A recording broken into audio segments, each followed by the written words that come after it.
guys, welcome back to today's video. Today we'll be talking about what is on my iPhone as a student, and I really hope you guys enjoy the video. So without a further ado, let's get started. So first things first, I have the iPhone X. It's 256 gigabytes and in black. And the case that I have is this marble case from AliExpress that I got for $3.99 with a pop socket. And it's actually pretty cool. I do have a ton of other cases, over 15 I think, that I always change up according to my outfit and mood. So there's that. So this is my lock screen. I always make sure that it's bright and puts me in a good mood. So here I have this bright yellow lock screen, and right after that I have my home screen. So on the first three rows I have default or basic apps I don't think I should talk about, and then in the last two rows I have social media apps like Instagram, Twitter, Snapchat, all those things that I'm sure you guys are aware of. So a little self-promo, make sure to follow me on Instagram for really cute photos and also exclusive videos. But with that being said, let's move on to the dock. So there I have my phone, my browser, my messages, and my music app, which is something I want to talk about.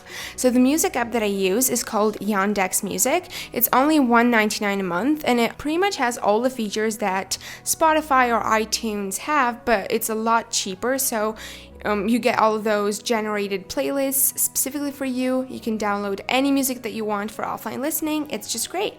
And those are all the things on my homepage, so let's move on to the second page. I want to talk a little bit about the layout. So on the left, I have all these folders with different categories, and then next to those folders, I have the top 3 apps that are supposed to be in those folders, but because I use them so much, they're not in the folder, so I don't have to open it, if that makes any sense. The most used apps are in the bottom and also to the right, so you can conclude that my most used app is this one right here, which is where we will be starting the tour of my phone.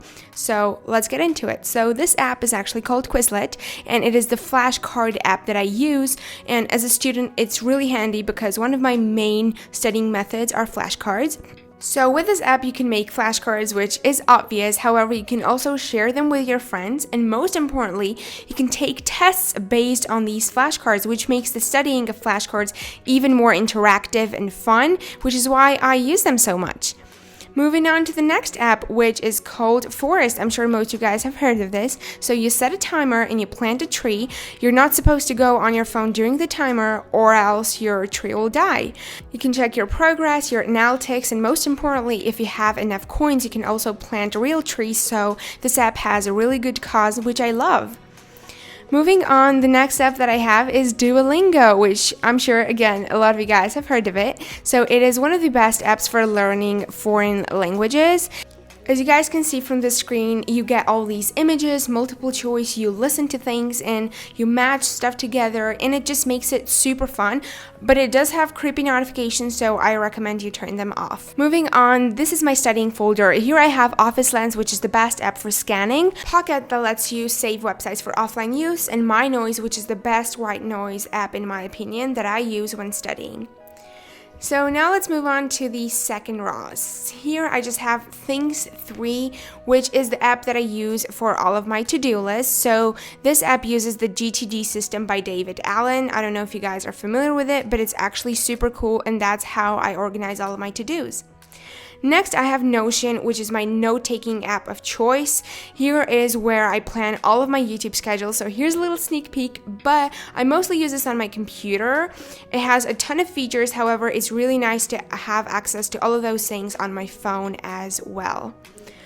Then I have Blinkist, which is a great app if you love to read books, or if you get a ton of recommendations for books but you don't have the time to read them. It gives you 15-minute summaries of books that you can read or listen to. And the great thing is that you don't have to buy every book separately because it's a subscription, and you can read and listen to unlimited books. Next, this is my productivity folder. Here I just have a ton of Google apps that kind of make my life a little bit more productive. Google Sheets, Google Docs, YouTube Analytics, Google Drive, all these things that pretty much everybody uses. Then I have Wattpad, which is a free app that allows you to read short stories on the internet. And then I have my podcast app. So A lot of you guys have been asking me what podcasts I listen to, so I decided to give you guys a little sneak peek right here. So if you want to see my favorite podcast, you can just pause the video and take a screenshot and then just like search it up on the podcast app. Then I have AMINO, which is one of my favorite apps. So this allows you to join different communities and find people who have the same interests as you and make friends online. I'm personally part of this studying community and it's absolutely amazing, and also I make exclusive videos on AMINO that I don't upload anywhere else, like how to build habits that stick. Here's that video. So if you want to see that video and more videos, download AMINO and follow me on there. Moving on, this is my lifestyle folder, and there's something that I wanted to show you because I thought it would be helpful. So there's this app called Bobby, which helps you track your subscriptions, and if you spend a lot of money on subscriptions, definitely think about downloading this. Then this is just my boring folder. It just has a ton of apps in it that I rarely ever use but still don't want to delete. So if you want to stalk those apps, you can stop the video and take a look. The next app is ProCam, and it allows you to control every setting on your camera as if you had a DSLR, like the ISO, the warmth, and other settings. Moving on, this is StoryLooks, which is a free app that allows you to create really beautiful stories. So if you love creating fancy Instagram stories, definitely give this a try. Then we have Preview, which again has to do with Instagram. It helps you plan out your Instagram feed. If you really care about that, then use this app and it'll really help you out. Then this is my Pro Photo and Video folder, which are some apps that I sometimes use, but not really that much. Next, I have an app called Snow, and this is a camera app that I use probably as often as the actual camera app on my phone. So it has a lot of filters in it, which make the photos and videos you take a lot more beautiful. And then it also has many stickers, like the ones in Snapchat. So if you love fancy live filters, try this out. Then I also have Story Art, which is kind of like StoryLooks but a little bit more fancy. So the StoryLooks is more minimal and this one is a lot more cooler, I guess you could say. Again, for Instagram stories. Then I have Snapseed, which is the main app that I use for editing all of my Instagram photos. It has a super simple interface, but it also allows you to do some powerful things in here. So in a few seconds, you're able to go from this to this. Let me know if you guys want a full video on how I edit my Instagram photos. So these are also some other random apps that I still don't want to delete and use every 3 months, something like that. Moving on to my games, the first game I love is called Polysphere. It gives you all these little bits and pieces and you're supposed to rotate it until you get a certain shape with it. Then I also have I Love Hue, and honestly, my eyes just love this game. It's just so pleasing to the eye. So you're supposed to rearrange these color blocks until you get this perfect gradient and it looks super cool. And the last game that I have is a brain training game that a lot of you guys have been asking about.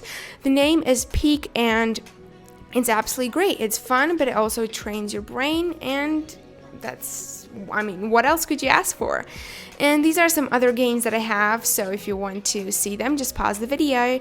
And that was pretty much all the things that I have on my iPhone as a student.